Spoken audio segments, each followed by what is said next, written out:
All right, we are back at it. So we're gonna be going on a little trip in our favorite rocket ship, flying through the sky, little Einstein. Anyway, so we're gonna be heading downtown. We're going to spend some time at a local photography studio. One of our community associates, photographer, artist, they're doing a grand opening for an office space. So we're gonna go down, we're gonna support, and we're just going to show a little bit about what it is that we're doing tonight. That's the video.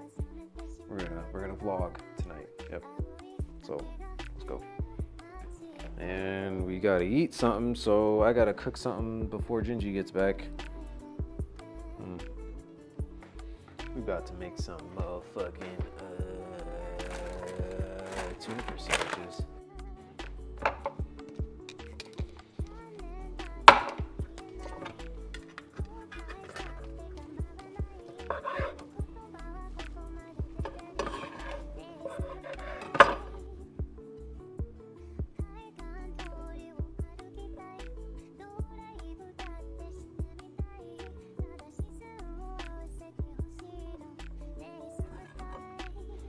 So this is the tuna fish sandwich. This will be the munchy munch before the night continues on.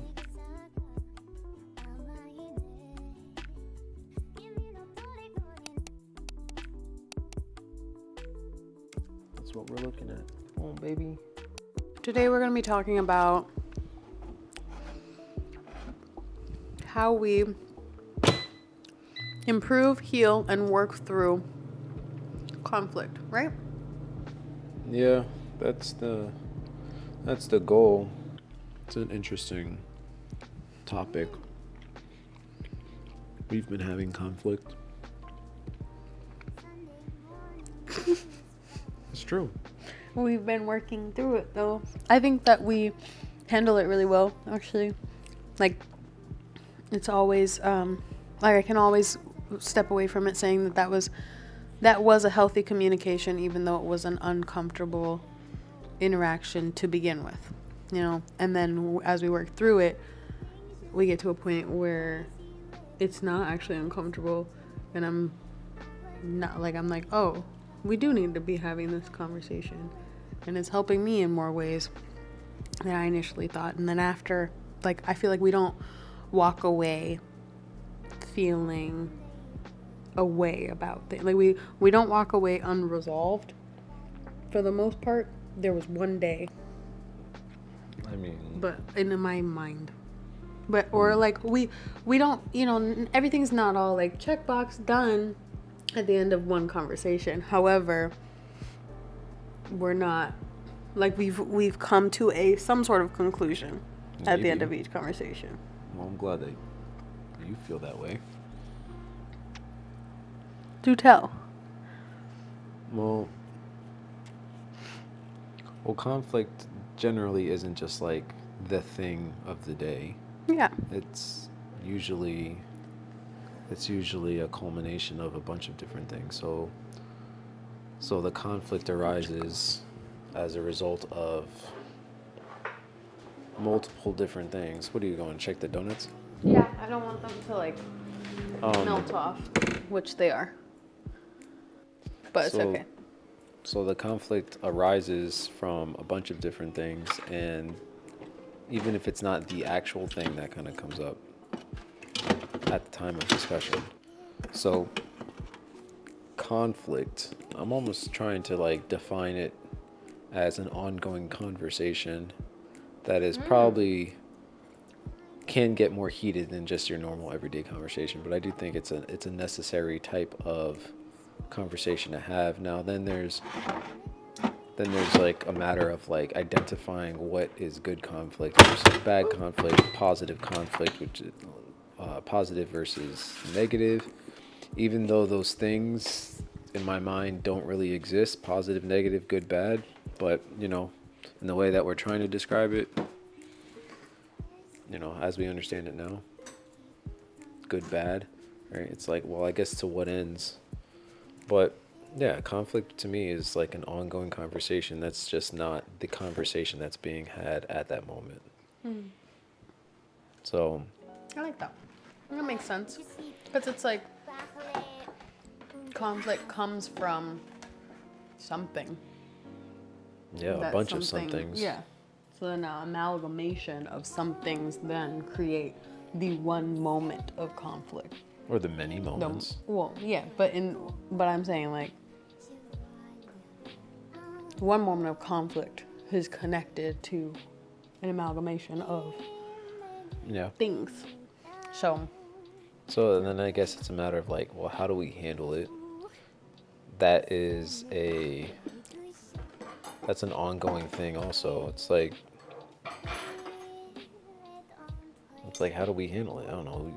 Practice, right? But but you can only practice it by actually having the conflict in the first place. And I think there's also like there's different grades of conflict. Like there's conflict that can be partnership ending, right? There can be a pattern of conflict that can lead to a partnership ending. And then there's conflict where it's like that conflict is like growth oriented. You know, it's like no, we're arguing about this or we're fighting about this because we're trying to progress, we're trying to move forward. So yeah, it's you got to grade it. You got to grade it so that you can at least know that even if there's not a resolution, you know you're not walking away wondering if if they're going to leave me or should I leave them or something of that sort. I will say I've never left a conversation or a moment of conflict that we've had feeling like you don't love me. And that's a really big deal.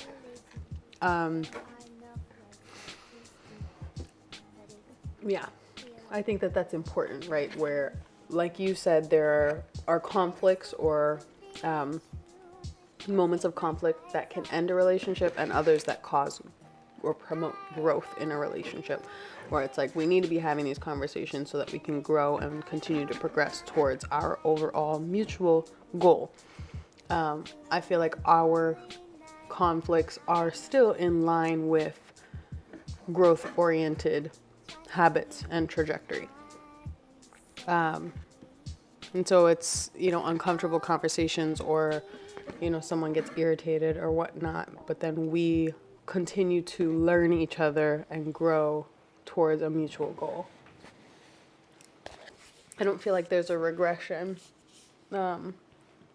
It's just sometimes a revisiting of, hey, this is something we're working on, or hey, this is something I'm thinking and whatnot, and then coming from different backgrounds or whatever the case may be can contribute to not a lack of communication, but an area where we bridge the gaps of understanding, and then we continue to alter and expand our perspectives.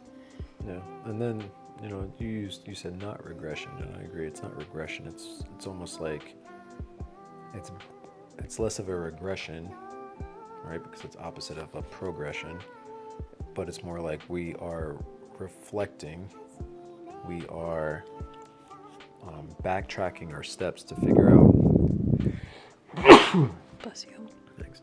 To figure out like, all right, well, what. We're taking a couple steps back to like, all right, well, what's the bigger picture behind this so that we can better gauge which direction to go.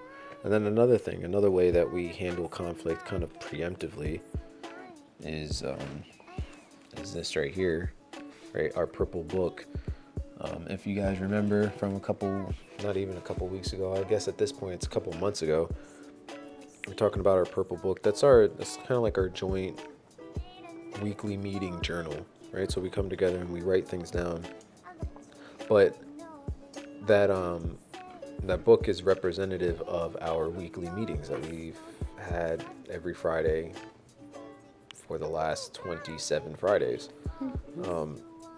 And it's those moments where we create that time, that space where conflict can be resolved when we're not in the heat of the moment. It's like we can just talk about things, and we just had one of those conversations earlier today during our meeting. Like, we had to talk about something that, that was heavy, but being that we were like, all right, this is the time, this is the day, we come and we start talking about it. We don't have emotions. We don't have like the heat of the moment that's distracting us.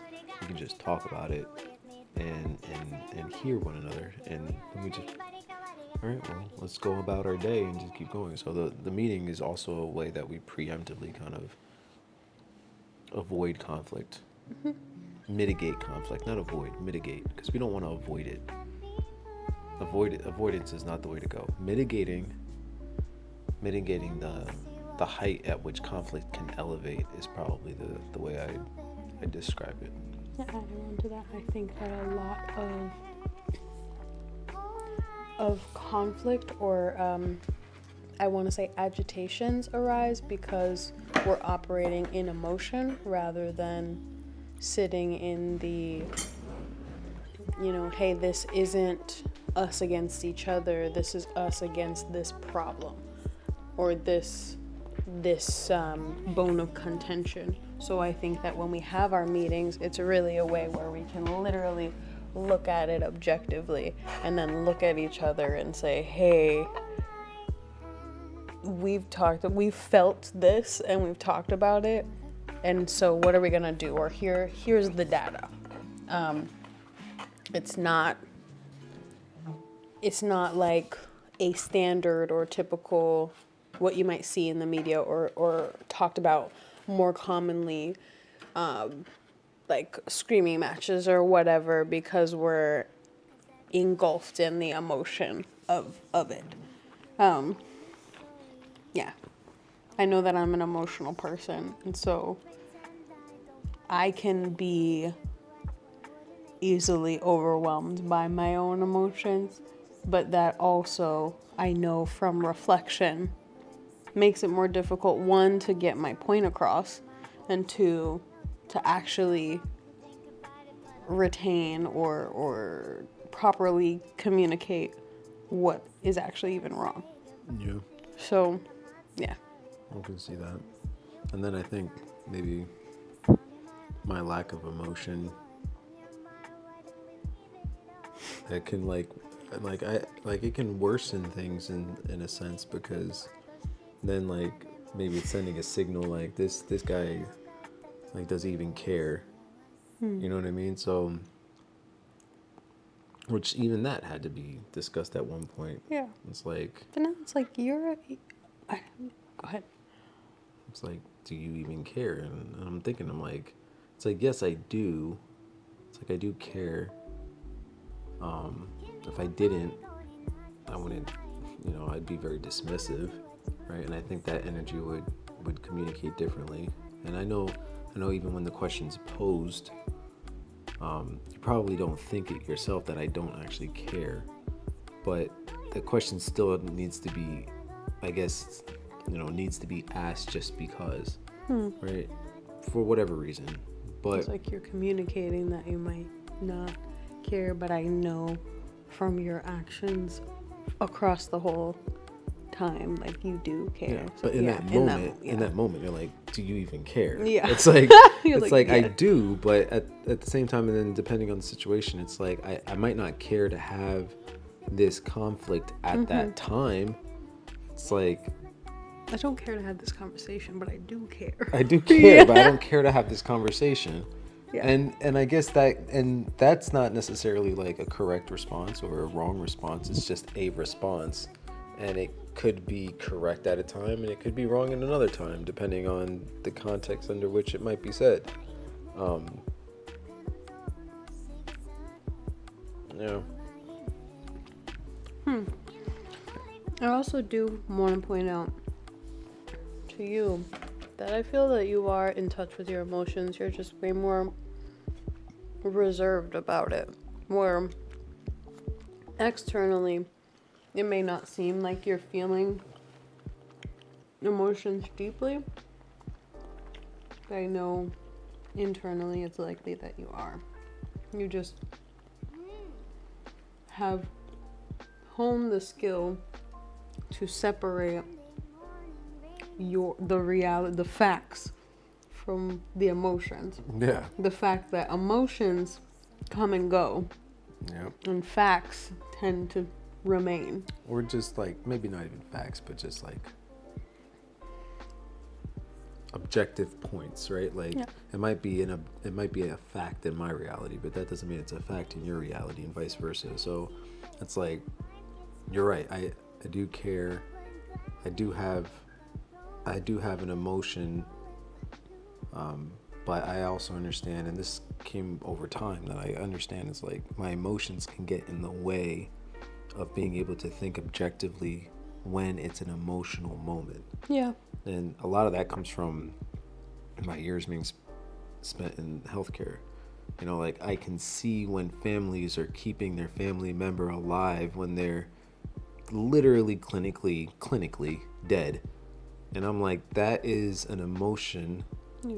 That's not objectivity. That is a lifeless body, an empty shell, and you're clinging to, you know, you're just clinging to a memory, you know, the loss of what you are going to feel, not what it is that you're allowing your family member, your loved one, to experience. So I'm like that's a whole bunch of emotion that's just in the way of you objectively looking at, hey, death happens, and that's the cycle of life, right? So, you know, and it's numbed me in a sense.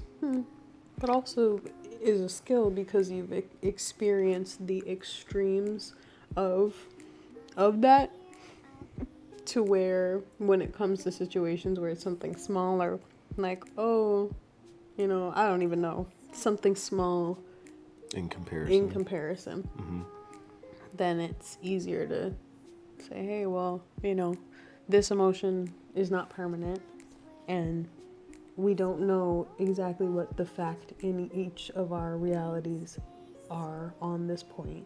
So let's just talk about it. Yeah. And be calm and figure it out. I have noticed though that the calmness, I've been getting irritated more, and I told you about this. I've been getting more easily irritated, and I think that's more of a reflection of me. You know what I mean? Than the outside irritants. So I'm gonna start calling people irritants. I'm gonna start calling things irritants, but it's more of a reflection of me. And I think it's an opportunity. If I'm feeling like I'm getting irritated more, and then that could be leading into more conflict, then preemptively I need to get better, even better, at being less irritable, even when my threshold is lower. You know, it's an opportunity for me to look and be like, I need to get better at this, because just because I'm tired or I'm spent or I'm frustrated with whatever X, Y, and Z, that does not mean I have the, I guess, that doesn't leave room for the capacity to be irritated any easier than I should be when I'm having a good mood or a good day or I'm well rested. Like, it's just not a thing. It shouldn't be a thing, and I need to get better at that.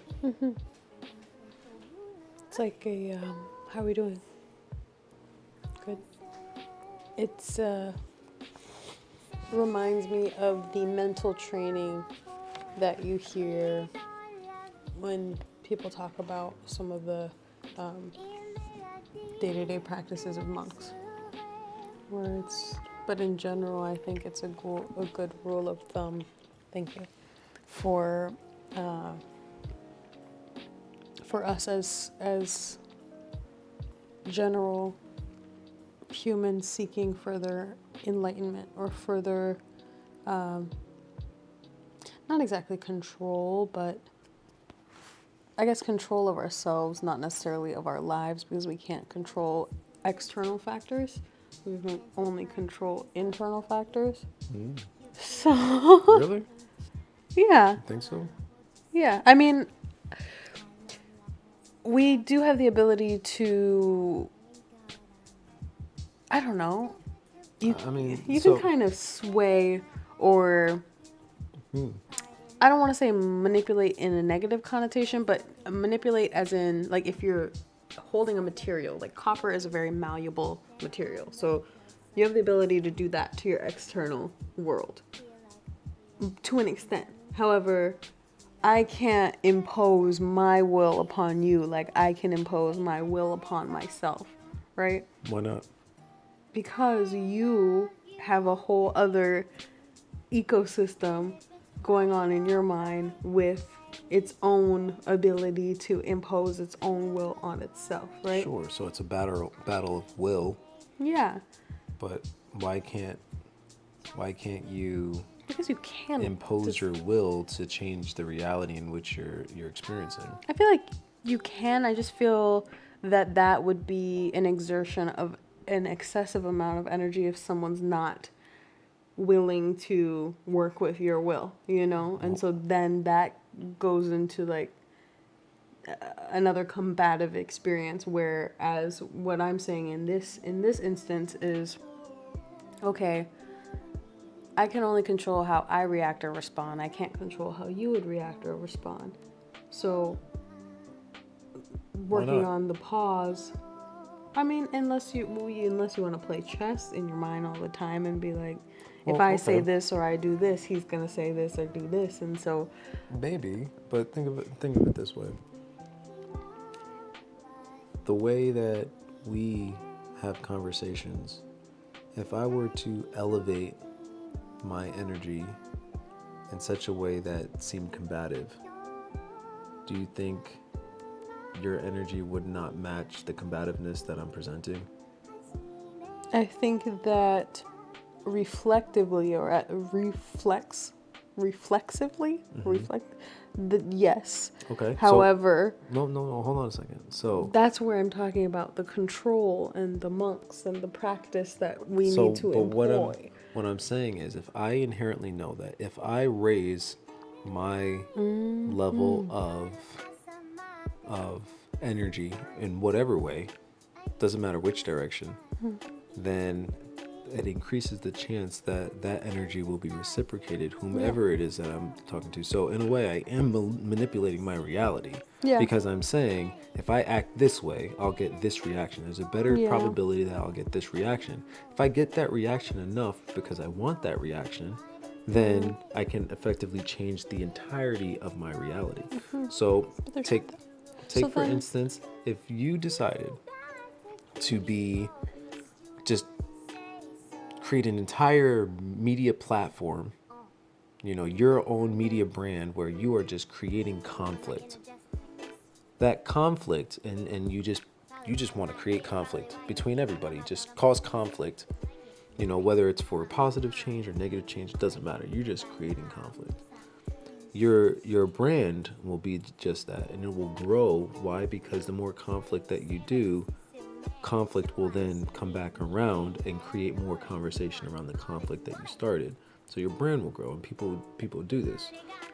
Same with anything. If you're creating a brand where you're just talking about modeling, you're gonna have enough of those conversations, and that energy is gonna come back around. It's gonna multiply. When we're talking about between us two, if I am coming to the conversation with a cool head, then chances are you're gonna be pretty cool too. The moment I start getting heightened, there's a high probability that you're going to be heightened as well. Now, where the curveball is that if I'm coming to you with a heightened energy, and then you don't respond that way, what do you think that does? Then you have two options: either to calm down or you get more agitated by the fact that I didn't respond. No. So that's where I'm, I don't know, lost in the swamp of my mind, because I'm wondering, is that an external statement or assumption that's been injected into my mind, or is that a truth where so many people say just focus on the way that you respond and react to things, because you can only control how you respond or react to things. You can't control what someone else does or thinks. And I know you've even said that sentiment as well. But then we're saying we can change our external reality, and there are ways we can influence that. I think I'm now in a space of like, and I think we're off topic, but No, not, we're still on topic. like on topic in your regard, but off topic in my regard, where it's like, I don't know. I'm just. So you We were might just cut that out. no, because you were like, no, you're on it. You're like, you're saying, you know, Where did that come from? I can't control my outside surroundings. I can only control me, and to an extent, that's true, right? But then in my mind, I'm like, all right, well, if that is in fact true, then why is it that when statements. they're both true, but it's under what context? Yeah, And like then it's when like you said, if you were to come at me combative and I were to remain calm, then it's back in your court. You have two options now on how you respond and react to the situation. Whereas I made my decision, and I made a decision that prevented you from influencing my decision making. right, So, the battle of wills. yeah, it's who has the strong will, and then it's a battle of will between you and another person, but more importantly, where the first battle of wills happens is internal. It's between you. I'm about to Turn it off. It's between you and the inner you as to how should I respond. And then it's like, I want to fucking yell at this person, I want to cuss them out, motherfucker. But then the other side of the will is like, yeah, but I don't want to represent myself like that, and if I bring that, I don't know if it'll bring about the best probability of success that I'm looking for. Yeah. Right. So it's like, you get to make that decision. You're on track. Okay. I think I just got like lost in my mind for a second. I was like, if x equals mx plus b, then the Pythagorean theorem means that will is free. And I was like, what? You know what I mean? So, but we're back. Yeah, interesting. But yeah, I guess both can be true at the same time. They are true, and they're true at every single time that we have a conversation, and then a subcategory of that conversation is the type of conversation, and it's like conflict, right? So we get to decide in those moments, and then it's really hard to decide. The conflict that we had today, I let my irritability get the best of me, despite how much I was trying to mentally prepare to not do that. It's like I just couldn't do it. And then what happened was things got elevated, and then the higher the elevation happens, the longer it takes to come down from it, because it's hard, because now the will is stronger because we fed that. But then I also noticed that there were moments where I was just like, at least personally for me, I was just kind of like, da-da-da. Okay. Like, it was both existing at the same time, where it was like there was an elevation, like the feeling, the need to respond elevated. However, my energy or emotional bandwidth did not match that. If that makes sense. Yeah. Where the will, so it was like a battle of wills within myself, where it's like, do you really feel like keeping this going? Like, just simmer down. Yeah, it's simmering down, and then that other person says something, and you're like, you want to respond to it, you want to like debunk, what was being said, and then it's just like, and then that other person is like, you said that, oh, I got something for you, and it's just like this but back it and also forth. feels like I had moments where I was in and outside of it, and this is just like me present time reflecting. Where there are moments where I was, it's like the video game, right? You're watching yourself play. You're watching, it's Sims. You're watching yourself play. And you're perfectly calm. But then you're in it and you're like, yeah. So, because I think, but I don't know then what would have happened if I had said, "No, I'm done with the conversation. It's okay." You know? Well, then the ball is in my court, in the sense that it would be, all right, she's saying that she's done with the conversation. So do I take offense to that? You know, like, do I just be like, you know, and then there's the severing of the conversation, because then It it's like, prevents. no, it's not that it prevents. It's just, you know, what, you know, there's generally, when there's conflict, we want to have a resolution, right? And oftentimes our egos get in the way, and we want to be right? We want to feel like we won. It's like, what did you win? You just had a shitty half an hour. Like, what did you win? And then the rest of your night might also be shitty. What did you actually win? It's like, nobody really wins. I feel right? like. But if you were to say this conversation's over, then I have to decide. I'm like, all right, the conversation's over. Do I just been like, okay, fine, all right, and then the conversation's over, then we go about our days, and then whatever happens. It's not like we're not gonna talk, right? I'm not gonna, like, we live together, but you know, there's still that vibe. Or do, you know, you say that, and do I retort and be like, you know, take offense to it? Or I'm like, fine, I didn't want to have this conversation anyway. Blah, blah, blah, you know, say the last couple words so that I felt like I'm the last person to have said something, right?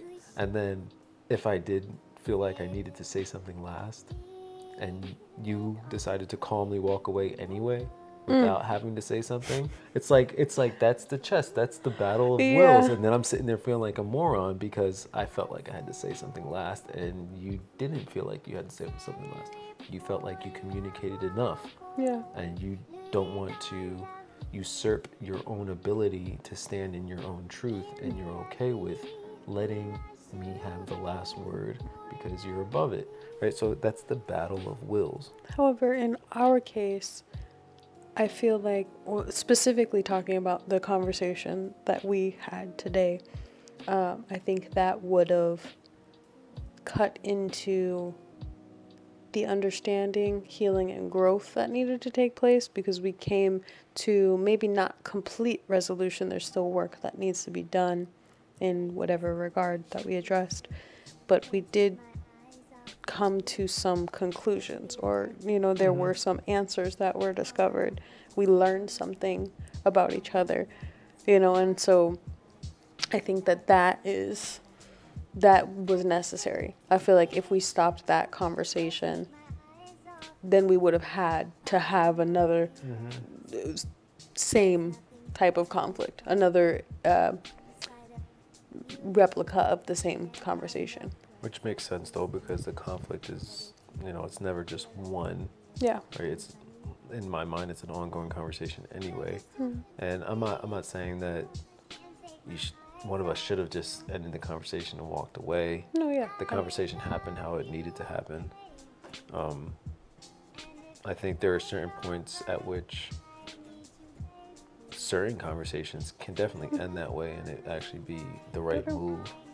Right, but today it just wasn't that, and it was for good reason. I don't think there's any real wrong way to end the conflict, so long as there's not insidiousness intentionally put into ending the conversation. Yeah. Right? If I'm not trying to hurt you and ending the conversation disrespect you, then any tactic is really, it's really not bad, right? It's like, I'm not trying to hurt you. That is a big thing too, right? Having conflicts and knowing that the person that you're having the conversation with, or the conflict with, is not trying to hurt you. And that's been a big thing for me to stand in and embody, is realizing that you are not an attacker.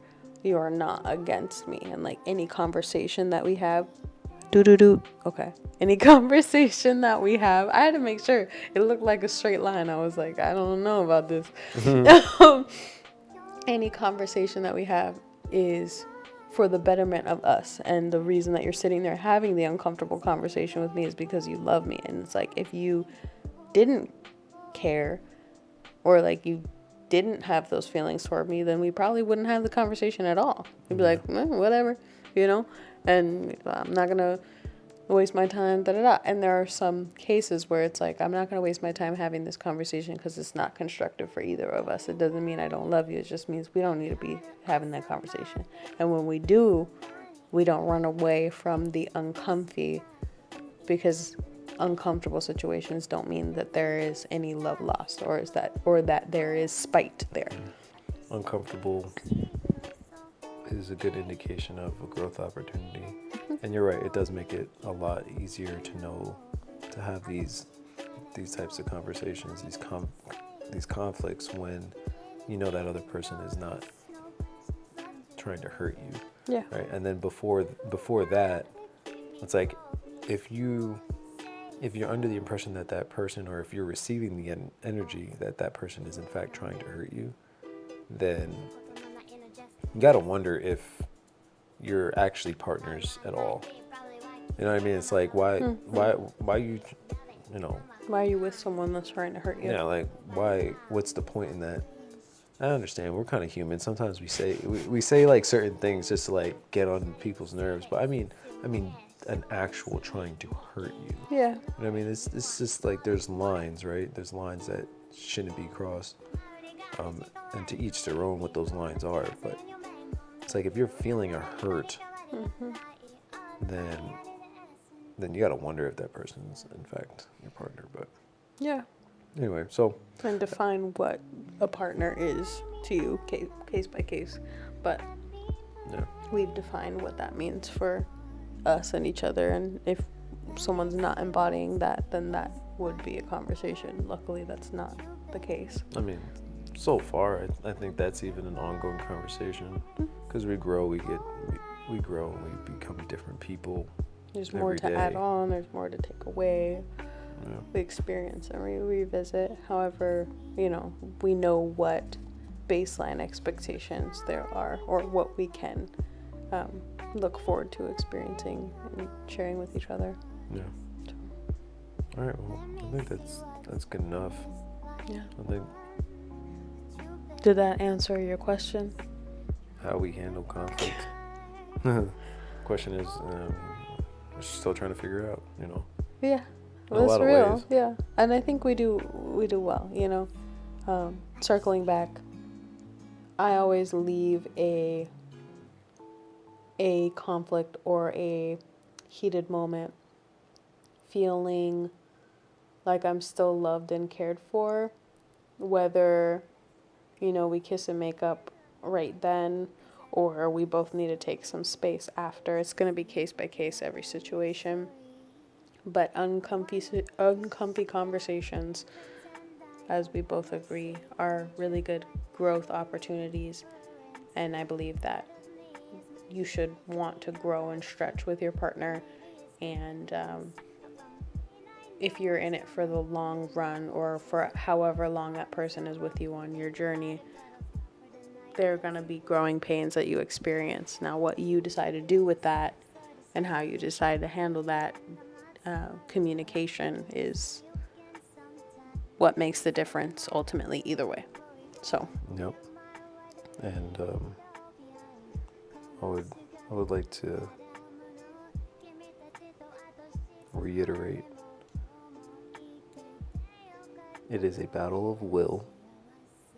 Firstly, between you and yourself, then you and that other person. And if you have a strong enough will, you can manipulate the reality around you. Do with that what you please. For better or worse, hopefully for better. To each their own. You can manipulate. Well, yeah, but hopefully for better, because just like we talked about today, negative manipulation is not healthy for a relationship. I'm not saying positive, negative, good, bad. I'm just saying what is, because in one person's reality, might be positive in the next person's reality. It might be negative. It's all a matter of perception. Because who knows? It's like if I were to manipulate my reality in such a way where I could say, for instance, I could see the future and I'm like, I know this is the way to go, right? But in order to go that way, I need to manipulate this person to come with me because I can see what's on the other side and they can't. Yeah, I think that'd be good, subjectively good. Good. Yeah. Sure, subjectively, right? In my perception. But for somebody who's receiving it, they might not see it that way. So I'm just staying in the middle where it's like They wouldn't see it that way if like manipulate your reality. yes. Do with that information what you please. All right, bye. Okay.